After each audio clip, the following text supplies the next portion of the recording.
أعوذ بالله من الشيطان الرجيم. بسم الله الرحمن الرحيم. إن عدة الشهور عند الله 12 شهرا في كتاب الله يوم خلق السماوات والأرض منها أربعة حرم.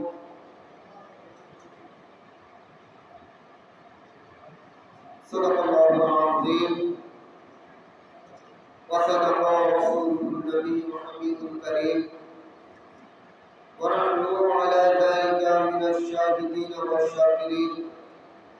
مولاي صل وسلم دائما ابدا على حبيبك رسولك خير الخلق كلهم. উপস্থিত সম্মানিত মুসলিম কিরাম, আশিক রাসূল গুলামানি রাসূল রহমানি ওয়া রাহমাতুল্লাহি তাআলা, আসসালামু আলাইকুম ওয়া রাহমাতুল্লাহি ওয়া বারাকাতুহু।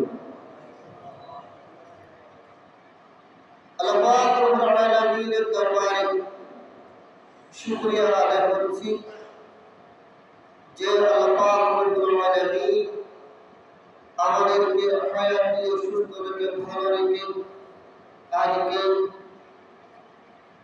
মুহররমুল হারাম মাসের প্রথম জুমার দিন আল্লাহ পাক রব্বুল আলামিন আমাদেরকে মসজিদের মধ্যে এসে আল্লাহর দরবারে সিজদা দেওয়ার তৌফিক দান করেছেন। তার শুকরাতে মহান আল্লাহ পাক রব্বুল আলামিনের দরবারে উচ্চ আওয়াজে বলুন আলহামদুলিল্লাহ। আর উচ্চ আওয়াজে বলুন আলহামদুলিল্লাহ।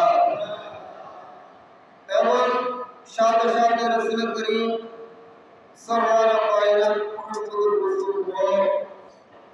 সাল্লাল্লাহু আলাইহি ওয়াসাল্লামের কোরআনী কলম শরীফে অসংখ্য অপরিসীম সমান দরুদ সালাম জানাচ্ছি।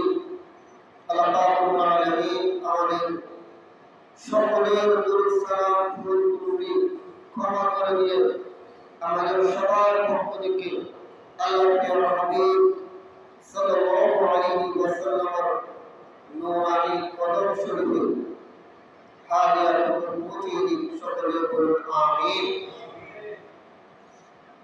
প্রিয় হাজিরিন, আমাদের কাছ থেকে বিদায় নিয়েছেন, জিলহজ মাস বিদায় নিয়েছে, আমাদের মাঝে এসে উপস্থিত হয়েছে আরবি মাসের প্রথম মাস। বাংলা মাসের যেমন প্রথম মাস আছে, আরবি মাসেরও কি আছে প্রথম মাস আছে, যে মাস হলো মুহররমুল হারাম মাস। আজকে মুহররমুল হারাম মাসের প্রথম জুমার দিন। আরেকবার বলুন আলহামদুলিল্লাহ।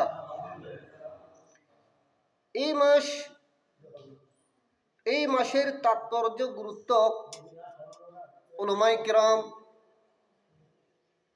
কোরআন শরীফ হাদিস শরীফ অনুযায়ী বর্ণনা করেছেন এবং আলোচনা হচ্ছে। কিয়ামত তক যদি আলোচনা করে এই মাসের গুরুত্ব আলোচনা করে শেষ করতে পারবে না। প্রিয় হাজিরিন, একদম সূচনা হতে, সৃষ্টির সূচনা হতে দুনিয়াতে যত বড় বড় ঘটনা হয়েছিল, সবগুলি ঘটনা আল্লাহ পাক রব্বুল আলামিন আনবিয়া কিরাম থেকে যত পরীক্ষা নিয়েছিলেন, সবাইকে পরিত্রাণ দিয়েছেন এই মাসের মুহররমুল হারামের 10 তারিখ পর্যন্ত। সুবহানাল্লাহ। একদম সৃষ্টির সূচনা হতে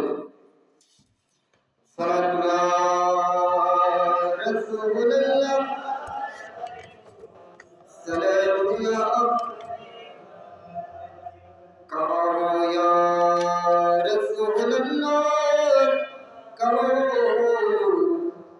मेरे नौकर मेरे मौला करो सुरे दुनिया।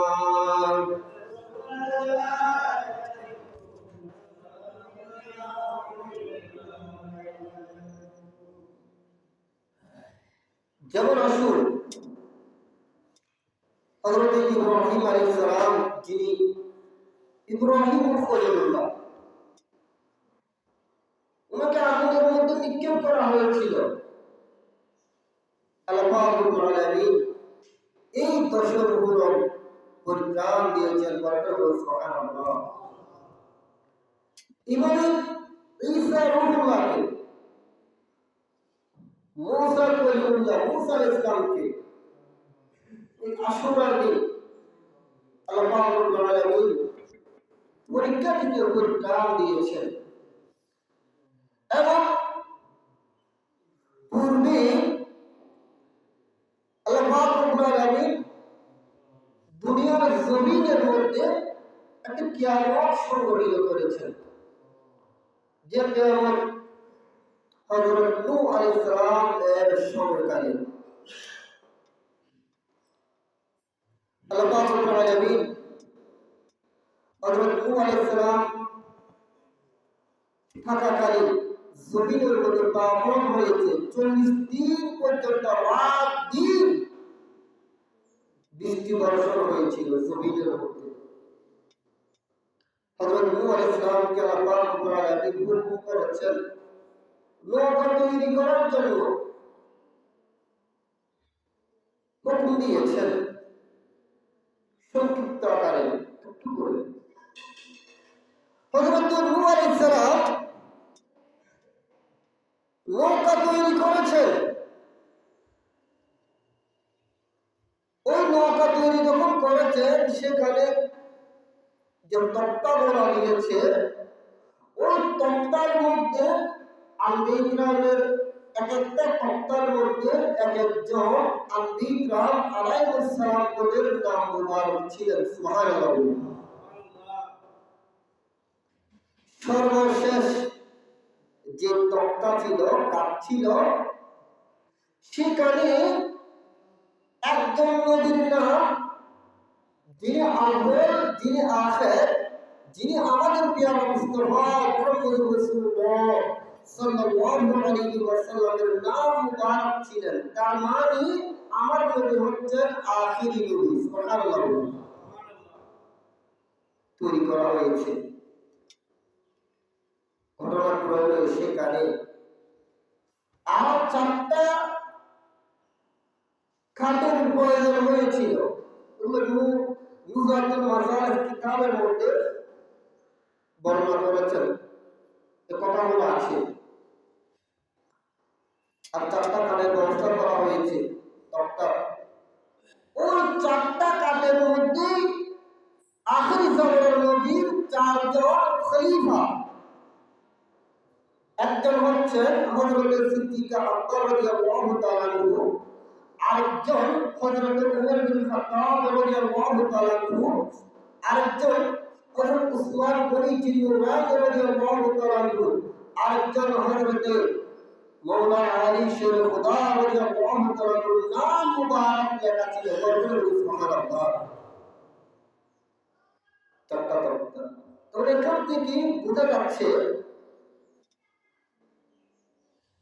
ইমানদারের জন্য 2টা জিনিস লাগবে। একটা হচ্ছে আহলে বাইত রাসূল সাল্লাল্লাহু আলাইহি ওয়াসাল্লামের মুহাব্বত, যেটা নূহ আলাইহিস সালামের কৃষ্টি। এটা সঠিক পথ নিদর্শনে যাওয়ার জন্য প্রয়োজন আছে সাহাবায়ে কিরাম রাদিয়াল্লাহু তাআলা আনহুদের মুহাব্বত। আসহাবে কান নুজুম বলেছেন। সুবহানাল্লাহ। প্রিয় হাজিরিন, তাহলে এই মাসের মধ্যে খুব বড় ঘটনা হয়েছিল। যেমন এই মাসের তাৎপর্য আমার রাসূল বলেছেন, হাদিসে পাকের মধ্যে রয়েছেন, এই মাসের মধ্যে যারা রোজা রাখবেন,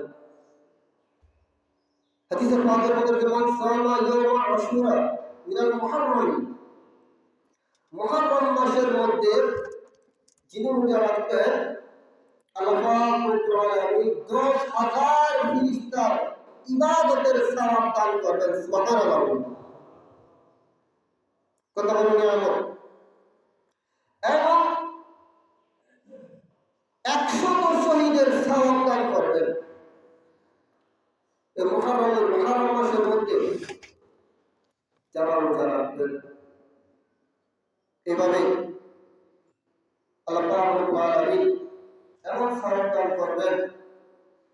এই মাসের মধ্যে, এই মাসকে যারা তাজিম করে রোজা রাখবেন, যে কোনো আল্লাহর বান্দা 10,000 উমরা এবং 10,000 হজ আদায়ের আল্লাহ পাক রব্বুল আলামিন নেকি দান করবেন। সুবহানাল্লাহ। সুতরাং আগামী বছর হায়াতে বাঁচি কিনা সেটা আমরা জানি না। হায়াত থাকতে ইবাদত বন্দেগী আমল করার প্রয়োজন আছে না? আছে। এই মাসের মধ্যে আশুরার দিন কোন বান্দা কোন ইয়াতীমের মাথার মধ্যে হাত ঘুরিয়ে দিয়েছেন? কার মাথার মধ্যে? ইয়াতীমের মাথার মধ্যে হাত ঘুরিয়ে দিয়েছেন আল্লাহ পাক রব্বুল আলামিন ওই ব্যক্তির মাথার মধ্যে যত চুল আছে এই পরিমাণ মর্যাদা তার বলন্দ করে দেবেন। সুবহানাল্লাহ। যারা হাজিরিন, এবং কোন বান্দা কাউকে ইফতার করিয়েছেন, কোন মুমিনকে ইফতার করিয়েছেন, খাওয়াইছেন, আমার রাসূল বলেছেন ওই ব্যক্তি আমার সকল উম্মতকে খাওয়াইছেন। সুবহানাল্লাহ। কত বড় নিয়ামতের মাস!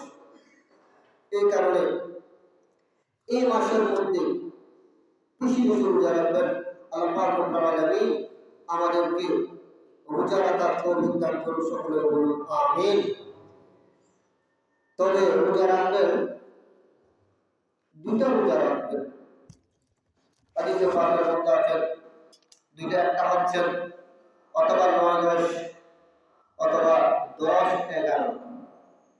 একটা রোজা রাখলে ওই যে ইহুদিরা যে রোজা রাখে তারাও এই মাসের মধ্যে একটা রোজা রাখে। কয়টা রোজা? একটা রোজা রাখতে। সুতরাং আমরা আখির জামানার নবীর উম্মত দুইটা কেন রাখতে বলেছেন আমার রাসূল? দুইটা রাখতে এই কারণে বলেছেন, আমরা যদি একটা রাখি যারা ইহুদিরা রোজা রাখবে তাদের সাথে মেশাল মুসাফা হয়ে যাবে। এই কারণে আমার রাসূল বলেছেন আমার উম্মতরা এই আশুরার দিন তোমরা দুইটা রোজা রাখবেন। সুবহানাল্লাহ। যাতে তাদের সাথে কি না হয়, মিলিত না হয়। তো সালাতুন ইয়া রাসূলুল্লাহ, সালাতুন ইয়া কামু ইয়া রাসূলুল্লাহ, কামু মেরে আপা মেরে মৌলা, কামু সালাতুন ইয়া সালামুন ইয়া। যারা হাজির, বিশেষ করে আমার রাসূল সাল্লাল্লাহু আলাইহি ওয়াসাল্লাম এই মাসের মধ্যে দান করতে খুব বেশি বলেছেন। যার যতটুকু সম্ভব হাদিসে পাকের মধ্যে আছে। ওরা খুতবার মধ্যে রয়েছে একটা হাদিস শরীফ বলেছেন, as-সাদাকাতু তুদফিউল বা'আ। আপনি যখন দান করেছেন, তৌফিক করেছেন হারাম উপার্জন থেকে, আপনার কাছে মুসিবত আসতেছে, আপনার দানের বরকতে আল্লাহ পাক রব্বুল আলামিন ওই মুসিবত আপনার কাছ থেকে দূর করে দেবেন। সুবহানাল্লাহ। দূরে সরিয়ে দেবেন। একজন ব্যক্তি 7 দিনার দান করেছেন, 7 অথবা 700 দিনার।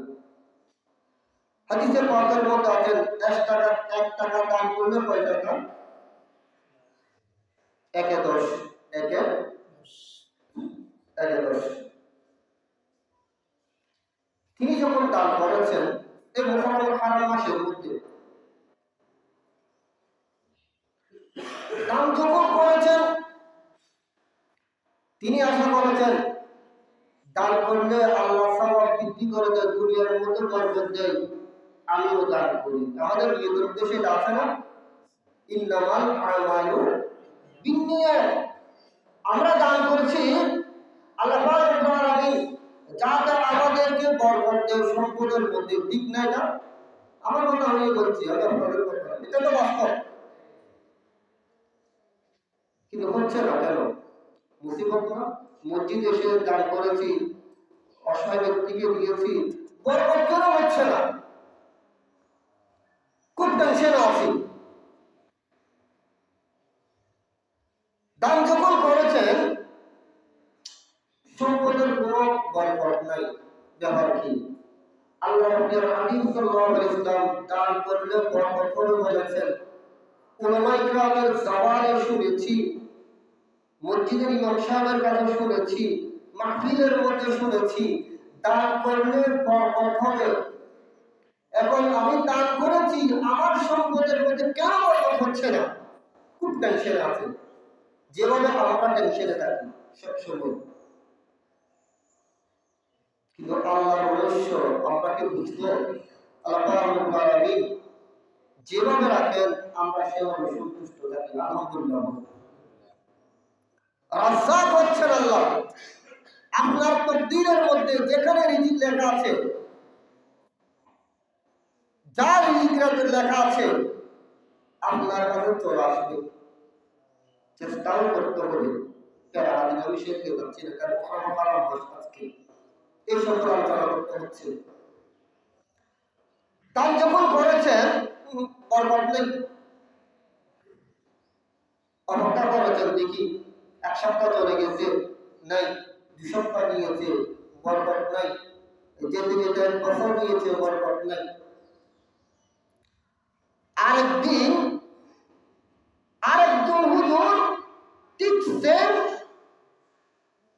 দান করার জন্য আলোচনা করছেন, এবং দান করলে যে 1 টাকায় 10 টাকা লাগে বরকত দান করে সেটা আলোচনা করছেন।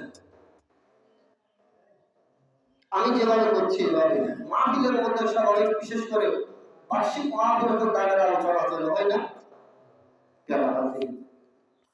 তখন হঠাৎ করে ওই ব্যক্তি দাঁড়িয়ে গিয়েছে, হুজুর সাহেব একটু দাঁড়ান, আপনি ওয়াজ করছেন দান করলে আল্লাহ বরকত দেয়। কই, আমি তো দান করেছি, আল্লাহ তো আমাকে বরকত দেয় নাই। তো বাস্তব কথা, আমাকে কি দেবে? বরকত দেয় নাই। এখন আপনার কথা শুনে মিথ্যা, আমি আর দান করবো না। সব তো তাজ্জব হয়ে গিয়েছে, এই কি কথা? তারপর দিন ওই ব্যক্তি রাত্রে ঘুম গিয়েছে, নিদ্রা নিয়েছে। ঘুম যখন গিয়েছে, স্বপ্নের মধ্যে দেখছেন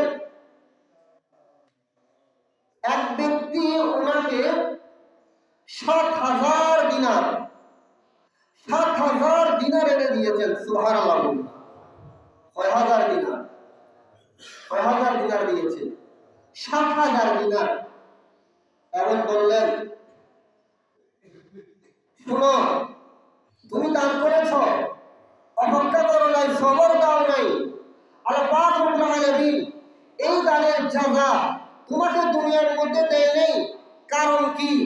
এই দানের জাযা আল্লাহ তোমাকে আখিরাতে দেওয়ার জন্য রেখে দিয়েছেন। বরকত বলুন না সুবহানাল্লাহ। তুমি তো ধৈর্য ধারণ করতে পারো নাই। তুমি যদি ধৈর্য ধারণ করতে, তোমার জন্য এর জাযা আখিরাতের মধ্যে আল্লাহ আরো বেশি নিয়ামত দান করতেন। সুবহানাল্লাহ বলুন। যারা হাজিরিন, সুতরাং দান দুনিয়ার মধ্যেও নিয়ামত, আখিরাতের মধ্যেও নিয়ামত। আল্লাহ পাক রব্বুল আলামিন, এই জন্য আমি প্রায় জুমার মধ্যে বলি, মসজিদের দান বাক্স চলে,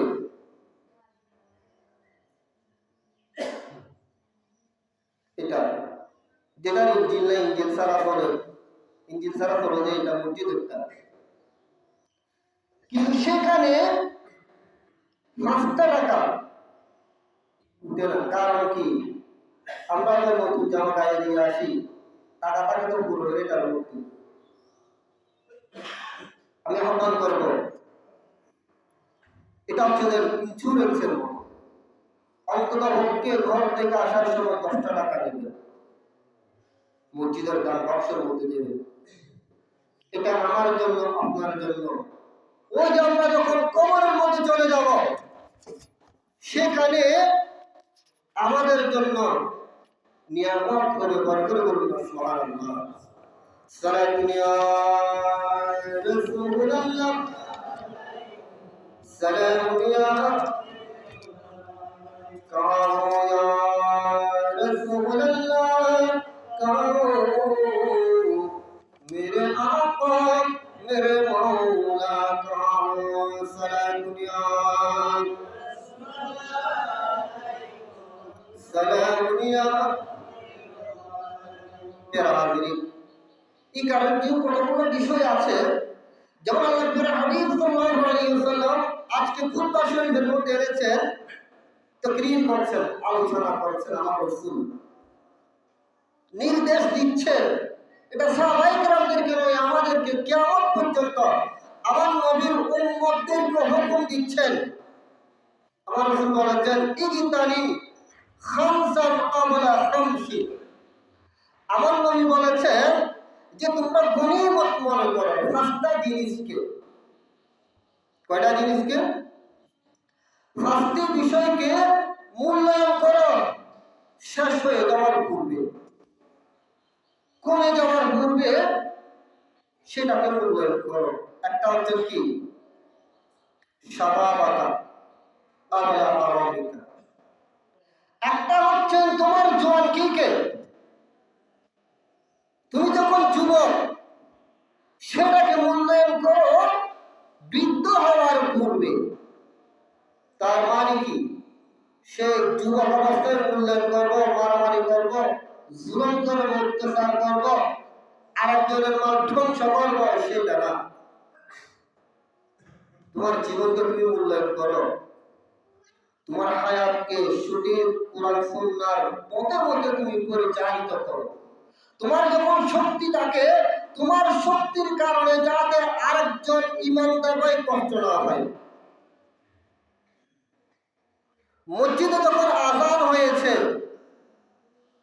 ওযু করে মসজিদে চলে যাও। কারণ আমাদের বর্তমান মানুষের বয়স 40-45 যখন পার হয়, আর শরীরে যখন জোর থাকে সেটা থাকে না, নামাজ পড়ার সুযোগ হচ্ছে না। এমন কতগুলো যাদের বয়স 60-70-75 হয়েছে, নামাজ পড়ার জন্য তাদের অন্তর স্পন্দন করে, আমি তো যুবক অবস্থায় পড়তে পারি নাই, আমাকে দুনিয়ার মধ্যে মশগুল করে নিয়েছে, কিন্তু আজকে বলতে যাচ্ছি সেই সুযোগটা হচ্ছে না। এরকম আছে না অনেকে? প্রস্রাবের হাজত, কত কিছু অসুস্থ, ঠান্ডা ব্যবহার করতে পারছে না, গরম ব্যবহার করতে পারছে না। কিন্তু আপনি যখন যুবক ছিলেন, ঠান্ডাও নাই ক্লিয়ার, গরমও নাই, সবগুলা আপনার সামনে কিছু না, তখন ইবাদত করার সুযোগ আচারে নাই, আছে না? যারা হাজিরিন, আমার রাসূল বলেছেন, ওয়াসিহাতাকা ক্বাবলা সুকমিকা। সুস্থতা, তুমি সুস্থতাকে নিয়ামত মনে করো। অসুস্থ হওয়ার পূর্বে, আপনি যখন অসুস্থ হয়ে গিয়েছেন, রোগাক্রান্ত হয়ে গিয়েছেন, উপরে সম্পূর্ণ আপনার বডি ভালো আছে, কিন্তু ভিতরে ডায়াবেটিস কে ফেলেছেন। আসলে এরকম মানুষ আছে না? উপরে সম্পূর্ণ সুস্থ, কিন্তু ভিতরে ক্যান্সারে কে ফেলেছেন নিজেও জানে না, ভাত খেতে পারছে না, অসহায়, সব কিছু আছে কিন্তু আহার করতে পারছে না। ওই সুস্থতাকে আপনি কাজে লাগান, দিন ইসলামের কাজে, ভালো কাজে, ইবাদত বন্দেগীর কাজে আপনি ব্যবহার করুন, বরকত করুন। সুবহানাল্লাহ। এরপর আমার নবী বলেছেন, ওয়া জানাআকা ক্বাবলা ফাকরিকা। আপনার ধন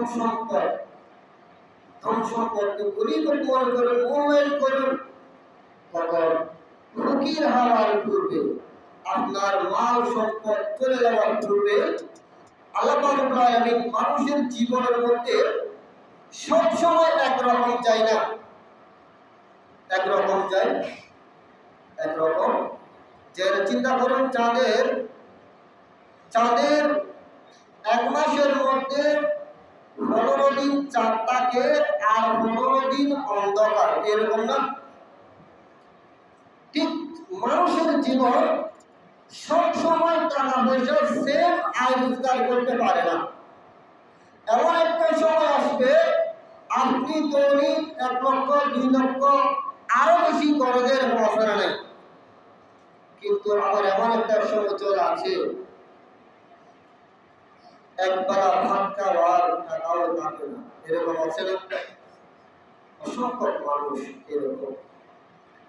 তো আমার রাসূল বলেছে, যখন তোমার অর্থ থাকবে, ওই অর্থ আমি আল্লাহর রাস্তায়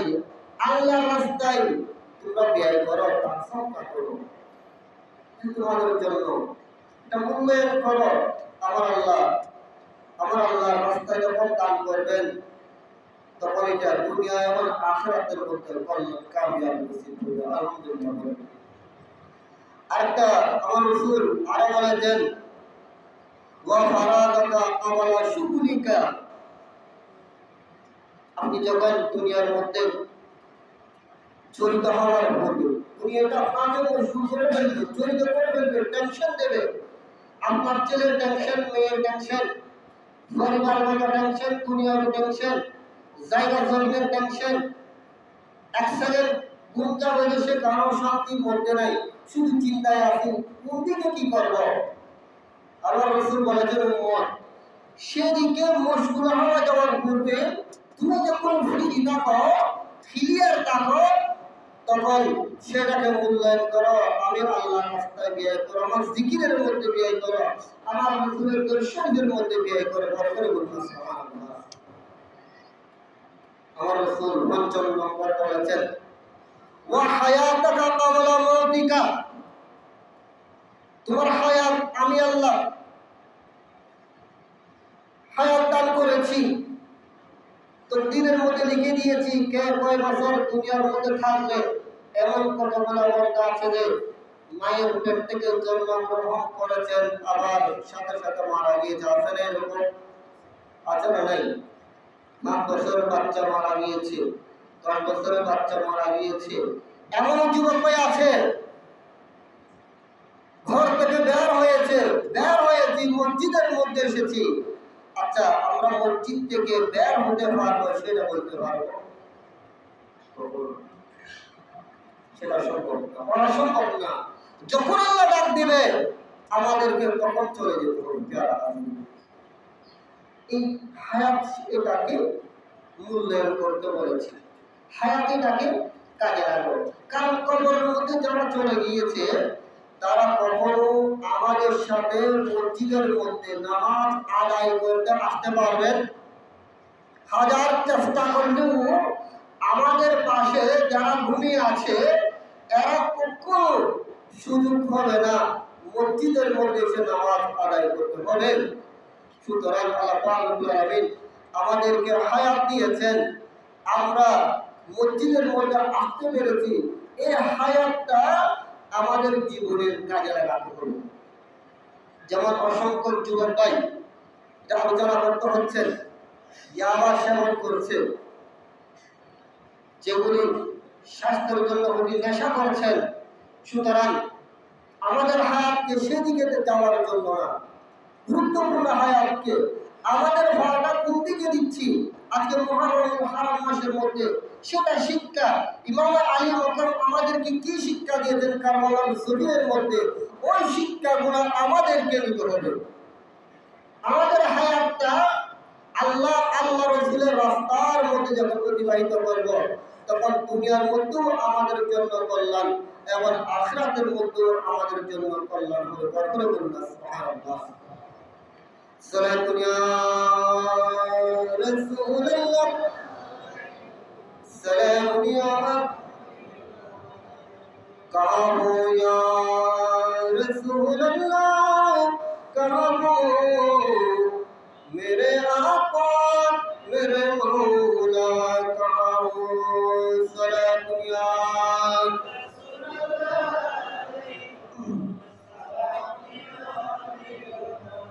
যারা হাজিরিন, আমি আমার কথার মধ্যে চলে আসতেছি।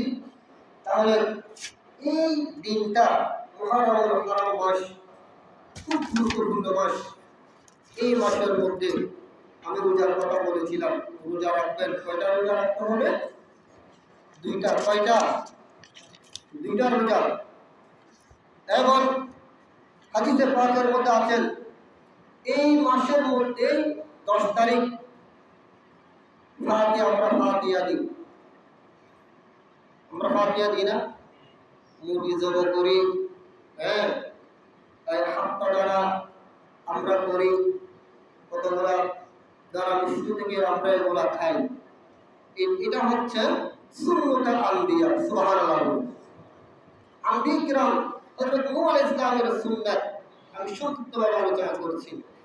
নূহ আলাইহিস সালাম নৌকা থেকে যখন নেমেছেন, তিনি কি করতেন? এগুলি